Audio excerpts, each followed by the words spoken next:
chope ces infos via la NASA. C'est pas PPDA, c'est pas Chazal. Tu crois que tu sais mais tu sais pas. Poto c'est les actus de PA. Bon les amis, l'actualité, on le sait, elle n'est pas toute rose, loin de là. On parlait de la semaine dernière de l'Ukraine avec la guerre qui fait rage.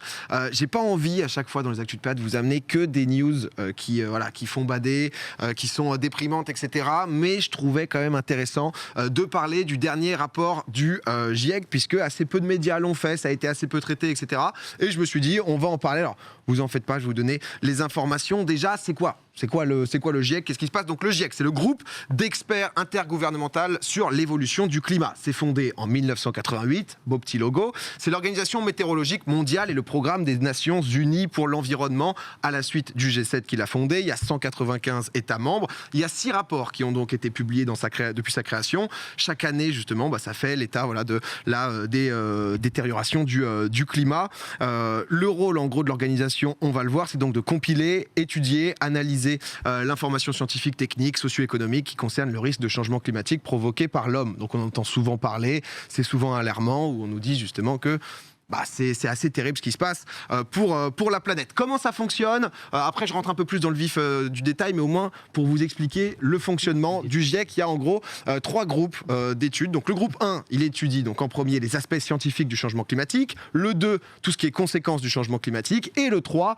comment derrière on adapte un peu nos comportements au changement climatique. Comment est-ce qu'on peut améliorer les choses et trouver des solutions. En gros, chaque rapport, donc du coup, il est divisé en 3 parties. Il y a donc 3 groupes de travail. Là, le dernier, donc il y a eu le premier volet qui est sorti en août 2021. Si on en parle aussi aujourd'hui, c'est que le deuxième, il est sorti il y a un peu plus d'une semaine, donc il est sorti fin février dernier. Et il va y avoir le troisième, donc du coup, volet avec aussi pas les solutions, mais les pistes de réflexion, etc., qui sortira donc début avril. Le rapport, il fait 3675 pages. Ah oui. Je ne cache pas que j'ai pas tout lu, mais il y a un condensé qui fait 40 pages qui explique, qui résume un peu. Je vous fais vraiment un résumé assez rapide de ce qui se passe, de ce qu'il faut retenir. C'est en quelques points, même si c'est forcément un peu plus gros que ça quand même. Concrètement, déjà, le réchauffement climatique, on ne parle pas de choses dans le futur, c'est pas une possibilité du futur, c'est actuel, c'est maintenant. Il y a déjà 1,09 degré de plus par rapport à l'ère donc pré-industrielle. Si ça continue comme ça, sans changement, on va donc vers un réchauffement de 2,7 degrés d'ici la fin du siècle. Concrètement, par exemple, pour tout ce qui est inondation, etc., 2 degrés de plus, c'est fait des épisodes 2 fois plus violents. Ouais. Donc vraiment, chaque degré qui est rajouté fait que ce qui est catastrophe naturelle, etc., est de plus en plus violent. Toutes les régions du globe sont désormais touchées, forcément certaines zones plus que d'autres. Il y a des pertes irréversibles sur certains écosystèmes terrestres et marins, et il y a entre 3,3 et 3,6 milliards de personnes qui vivent dans un environnement vulnérable au changement climatique, donc à peu près la moitié de la population. En gros, le rapport, il est divisé, donc du coup avec les 3 parties, c'est aussi à 2 temporalités. Il y a le moyen terme, en gros en 2040, ce qui concrètement on peut plus trop changer la donne, mais le but maintenant c'est de limiter la casse, et un peu plus, ça c'est court terme, et moyen terme, donc jusqu'en 2100. Pour ça, justement, on parle du GIEC, etc. Je me suis dit, c'est pas moi qui vais te mettre conférence, parce que forcément, moi, je suis comme vous, je regarde de temps en temps, je suis en mode, c'est la merde. Donc, un nouveau rapport, c'est toujours la merde. Donc, qu'est-ce qui se passe? C'est vrai que parfois, on nous dit, il faut se laver une fois tous les 2 mois. T'es en mode, est-ce que c'est la seule solution? C'est vraiment, il y a plus que ça. C'est souvent un rapport, qui dédié, les 3800 pages, pour les décideurs, pour ceux qui peuvent changer vraiment les choses, même si on peut tous apporter aussi notre pierre à l'édifice. Et on s'est dit, justement, qu'on allait être aidé de quelqu'un pour poser quelques questions, aller plus en détail, avec pas n'importe qui quand même. C'est la coprésidente du groupe de travail 1, donc que je vous présentais tout à l'heure, du GIEC depuis 2015. C'est docteur Valérie Masson-Delmotte, qui a pas pu être avec nous, parce qu'elle a quand même un emploi du temps assez chargé, mais on lui a posé quelques questions cet après-midi, qu'on a pu enregistrer. Je me suis dit que ça pouvait donner des éléments un peu de réponse sur tout ça, ni plus ni moins. Forcément, quand on voit ça, je sais pas si vous avez vu donc Look Up, le film avec DiCaprio, etc. Ouais, j'ai vu aussi. Donc forcément qui est aussi un peu alarmant, mais qui te rappelle la réalité, avec une comète qui va peut-être, les scientifiques qui disent elle va tomber sur la Terre, ça va détruire la Terre. Tout le monde est en mode mais non, mais pas du tout, c'est de la merde, etc. Le traitement des informations. Mais d'ailleurs, pour commencer à ce sujet, elle avait une anecdote plutôt marrante par rapport à Don't Look Up. J'ai vu en famille le film Don't Look Up avec mes 2 filles étudiantes et elles se sont vite retournées vers moi en riant d'une manière un peu sarcastique en disant: «Hey, ça te rappelle quelque chose?»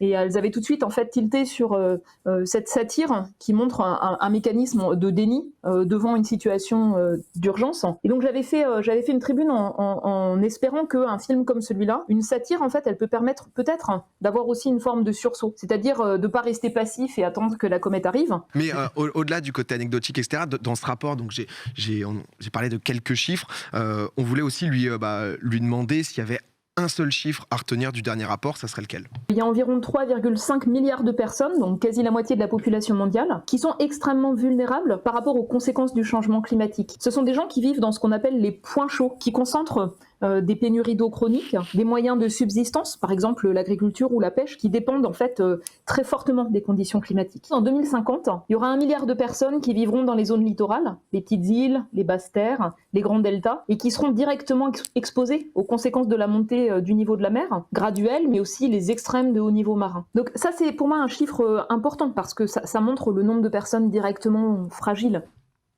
Donc on voit beaucoup de personnes qui vont être touchées. Elle nous l'explique et on a un peu condensé parce qu'on a eu un petit entretien de un peu plus d'une demi-heure. Donc on s'est dit que c'était peut-être on va pas mettre la demi-heure là. C'est ça, peut-être pas la conférence, mais c'est vrai que c'est très intéressant de voir aussi son point de vue. Juste avant, je disais que c'était pour les décideurs et on se demandait aussi les rapports du GIEC au final à quoi ils servent et comment les pays ils s'en emparent pour potentiellement changer les choses, quoi. Les rapports du GIEC, ils font le point sur l'état des connaissances scientifiques, techniques, socio-économiques. Ils montrent les enjeux et ils montrent aussi les leviers d'action pour l'adaptation. Ce qu'on voit monter en puissance depuis, je dirais, les années 1990, c'est des politiques publiques portant sur le climat. Il y a par exemple aujourd'hui 170 pays qui ont des stratégies nationales d'adaptation, de très nombreuses villes et collectivités. On voit aussi monter en puissance des stratégies pour baisser les rejets de gaz à effet de serre, mais on voit que c'est trop long par rapport à ce qui serait nécessaire pour permettre de stabiliser le réchauffement à un niveau très bas. Il y a besoin d'institutions qui comprennent les enjeux, qui comprennent où sont les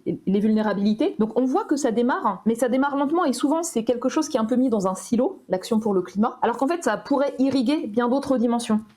Justement, par rapport à ça, on avait vu la COP26, je crois qu'il était en novembre à peu près, qui était très attendu, justement les accords qui allaient émaner de ça et qui au final avaient été perçus comme un échec et comme au final on a l'impression beaucoup avec Trump, je crois en 2016, qui était sorti aussi des accords de Paris, à chaque fois un peu comme un échec, on n'a pas l'impression d'avancer, on voulait voir si c'était vraiment perçu comme des échecs à chaque fois tous ces sommets. Alors moi ce que je peux dire c'est que depuis 30 ans de négociations internationales sur le climat, il y a eu quand même des avancées lentes, en particulier la mise en place de l'accord de Paris sur le climat, qui a été fragilisé par l'administration Trump, mais qui a résisté, qui a pris du retard du fait de la pandémie. Les scénarios de très fortes émissions de gaz à effet de serre, on considère qu'ils sont aujourd'hui moins plausibles. À voir en fait ce que va donner la situation de crise européenne actuelle. Est-ce que en fait, par rapport à notre dépendance, par exemple, du gaz, du pétrole et du charbon russe, est-ce que ça va entraîner un sursaut vers chercher toujours plus de gaz, de pétrole et de charbon ailleurs ? Ou est-ce qu'au contraire, ça va être quelque chose où on va déployer au maximum toutes les autres solutions qui ne dépendent pas des énergies fossiles pour assurer les besoins en chauffage, les besoins en énergie, en déplacement, etc. Je ne vois pas la COP26 en tant que telle comme un échec, elle a tenu ce qui était attendu de cette COP. Par contre, ce qu'elle montre très nettement, et dans la déclaration des différents pays, c'est le décalage entre les plans d'action qui entraîneraient des émissions de gaz à effet de serre qui stagnent jusqu'en 2030 et la baisse qui est nécessaire. Marie, tu voulais dire quelque chose ? C'est fou parce que ce rapport, donc c'est quelque chose, c'est des groupes d'études qui travaillent dessus sur un fil rouge. Donc déjà, on sort d'une pandémie, ce qui a dû largement redéfinir aussi certains curseurs. Et là, il y a le contexte géopolitique qui fait que du coup, ils se posent de nouvelles interrogations alors qu'ils viennent de rendre leur rapport. Enfin, les mecs doivent tout le temps s'updater, tout le temps. Là, clairement, j'en parlais au début avec ce qui se passe en Ukraine, etc., le contexte géopolitique qui, comme elle dit, peut redéfinir justement de comment on va consommer, comment ça va se passer par la suite, ça va être quoi nos décisions pour l'avenir et l'empreinte aussi qu'on va y laisser. Je vous le disais, donc là, il y a les 2 premiers volets du rapport qui sont sortis. Il y a le 3e qui est censé donner aussi un peu plus de propositions, de solutions, c'est difficile à dire. Est-ce qu'il va être plus alarmant ou pas ? C'est un peu ce qu'on lui a demandé. Moi, j'aime pas trop quand on dit que les rapports du GIEC, c'est alarmant. Parce qu'en fait, s'il n'y avait pas le GIEC, le constat scientifique, il serait toujours là. Donc pour moi, en fait, c'est cette réalité qui est là et pour laquelle il y a un besoin très important d'éducation, de formation, pour que ces connaissances qui soient là, on puisse les mobiliser de sorte à les traduire en actions concrètes. Le premier volet du GIEC, celui que j'ai supervisé, qui a été rendu en août dernier, c'est vraiment l'information sur l'état du climat, les évolutions physiques du climat à venir, qu'est-ce qui est nécessaire pour limiter le réchauffement. Donc par exemple, réduire en priorité le rejet de dioxyde de carbone et de méthane, le fameux gaz naturel fossile. Derrière ça, donc il y a le rapport du groupe 2, lui, il porte sur l'analyse des vulnérabilités, des impacts, des risques et des leviers d'action, donc des solutions en matière d'adaptation, leur potentiel et leurs limites, et puis leurs coûts, parce qu'on est devant des coûts croissants. Et puis la dernière chose, donc le dernier volume de la trilogie, qui sera rendu le 4 avril, lui, il porte vraiment sur la manière de réduire les rejets de gaz à effet de serre. Ça va montrer en fait les leviers d'action qui existent dans chaque secteur d'activité ou de manière transverse, à la fois sur les grands systèmes de production, mais aussi la demande. C'est également un rapport qui analyse de manière étroite comment faire en sorte d'assurer un développement soutenable en réduisant les rejets de gaz à effet de serre, en tenant compte aussi des différences de responsabilité, de capacité à agir. Non, mais en tout cas, forcément, on aurait préféré la voir en live aussi pour discuter. Mais merci beaucoup déjà pour le temps, parce que je trouvais ça important, d'avoir quelqu'un qui a vraiment les mains dedans et qui co-dirige aussi ces rapports-là, qui sait de quoi il parle. Parce que c'est vrai que je sais pas vous, et même vous aussi sur le chat, c'est toujours un sujet difficile puisqu'on nous parle beaucoup d'écologie. On le sait que c'est nécessaire. On a aussi ce sentiment parfois d'essayer de donner le maximum un peu chacun en fonction. Chacun peut faire des efforts pour essayer d'apporter sa pierre à l'édifice, avec toujours derrière aussi toujours ce sentiment de se dire en fait, si vraiment les grosses entreprises en ont rien à foutre, si les États en ont rien à foutre, ça fait 3 jours que je me suis pas lavé, quoi. Donc ce sujet-là, je trouvais intéressant de pouvoir aussi vous en parler pour que vous puissiez vous y intéresser un peu plus. Je sais pas ce que toi t'en as pensé, je sais que tu suis le sujet aussi de loin, mais normal. Ouais, comme tout le monde de loin, en fait, le truc c'est qu'on nous en parle beaucoup et personnellement, j'y connais rien en écologie. Tu vois ce que je veux dire? Enfin, je sais pas si beaucoup de gens s'y connaissent tant que ça, alors qu'on nous en parle beaucoup. Je pense que là, ce qu'on vient de faire, au final, c'est quand même assez important de au moins parler du GIEC et puis même ce qui s'est passé, ces réponses-là et tout. Moi, j'ai toujours un sentiment de frustration, mais je pense que je suis pas le seul, mais sentiment de frustration parce que chacun peut faire ses efforts à sa manière, des trucs très très classiques. En fait, limite rester civil aussi, des fois c'est des trucs un peu bêtes. Mais tu sais, t'as toujours l'impression de donner un coup d'épée dans l'eau, où tu te dis, mais il y a des pays où il y a 1,5 milliard d'habitants, où peut-être que les dirigeants ils s'en foutent, quoi. Et tu dis, c'est dur, quoi. C'est dur. Et là, pour le coup, nous, on n'a pas trop d'impact, nous, personnellement. Et donc, des fois, il ne faut pas non plus se culpabiliser, tu vois. Genre, évidemment, on peut chacun faire nos petits trucs et il ne faut pas abuser, mais il ne faut pas non plus culpabiliser. Nous, dans notre petit être, on n'est pas non plus responsable de tout, tu vois. Mais est-ce qu'il n'y a pas aussi eu alors pas un rejet de l'écologie, mais c'est vrai que le spectre a beaucoup été de moraliser les gens, de justement les culpabiliser, de leur dire, c'est pas bien ce que tu as fait, peut-être que tu manges ça, peut-être que tu fais pas assez ça. Il y a des trucs importants, tu vois. Évidemment, les bouffons qui jettent des trucs dans la rue, t'es en mode, là, il y a un moment, mais pour moi, j'appelle ça du civisme, c'est le côté civil. C'est du civisme, tu vois, c'est même plus de l'écologie, c'est ça. Donc, tu vois, évidemment, ne pas jeter les trucs et tout, c'est bien. Je pense qu'il y a quand même moins de gens, notamment en France, je pense qu'il y a quand même moins de gens qui jettent qu'avant. Je pense, tu vois. Je sais pas, moi j'avais souvenir dans ma vie, voir plus de gens quand j'étais petit jeter des trucs en mode OSEF qu'aujourd'hui. Aujourd'hui, je vois des gens jeter, limite, moi j'arrive pour faire ramasser votre merde, quoi. Enfin, tu vois. Donc voilà. Mais c'est vrai que on n'est pas responsable de tout. On est responsable de une petite échelle, quoi. Ça. Mais c'est aussi, ça peut être important justement dans cette période même élection, etc., de pouvoir pousser. Elle nous disait aussi dans l'entretien que ça se joue aussi, alors à l'échelle des gouvernements, des entreprises, mais aussi en collectivité locale. C'est-à-dire que ce soit la mairie, ça se joue beaucoup aussi en local où elle disait justement que c'est pas non plus l'écologie en mode il y a un truc en haut qui va ruisseler partout. C'est aussi plein de petites actions locales où là en tant que citoyen, on peut plus ou moins avoir des demandes. Je sais pas si moi, effectivement, comme Pompon, j'y connais rien. Et le seul prisme que j'avais, il était forcément politique. C'est ce que je vais entendre à la radio, ce que je vais voir à la télé. Et ça va être des discours qui vont répondre à des problématiques qu'eux ont fixées.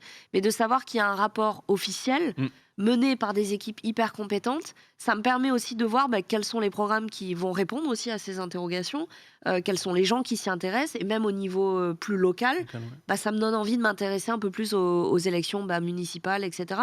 Quelles sont les actions concrètes, quoi, à mon niveau, à mon échelle à moi, quoi. Donc c'est hyper cool qu'on en ait parlé, je trouve. Non, voilà, c'est ça, à une échelle plus locale. En tout cas, n'hésitez pas à suivre Valérie Masson-Delmotte, notamment sur Twitter. Voilà, si vous voulez vous y intéresser, mais c'était vraiment juste le but de mettre la lumière aussi là-dessus, parce que c'est vrai que comme c'est pas un sujet très sexy, on va dire, forcément, certains médias aussi n'en parlent pas trop. Je sais pas si Tonton, t'avais un truc à rajouter. Non, mais c'est vrai que c'est un peu le même sentiment que tout le monde, c'est qu'on fait tous un peu des efforts à notre échelle, je pense, et tous les jours, on essaye de faire chacun un petit peu ce qu'on peut. Mais c'est vrai qu'il est difficile de voir un peu la globalité de la chose, des petits efforts qu'on fait tous les jours. Et des fois, c'est vrai qu'on se sent, comme le disait Ponce, un petit peu démuni, parce que même si on fait des efforts tous les jours, on n'a pas forcément l'impression que ça change quelque chose globalement au final. Et des fois, il y a un peu de frustration derrière de ne pas voir de changement, et on nous dit tous les jours, voilà, ça va pas quand même, et ça empire encore. Donc c'est vrai que c'est difficile de voir la portée qu'on peut avoir juste à notre petite échelle, quoi. Exactement. Et d'ailleurs, si jamais vous êtes intéressé, je vois des gens qui débattent, etc. Je crois que c'est Jean Massier qui organise un débat ce week-end sur Twitch, sur le climat, justement, le grand débat du siècle, c'est ça, le débat du siècle. Donc sur la chaîne de Jean Massier sur Twitch, si jamais vous voulez vous renseigner un peu plus, etc. N'hésitez pas.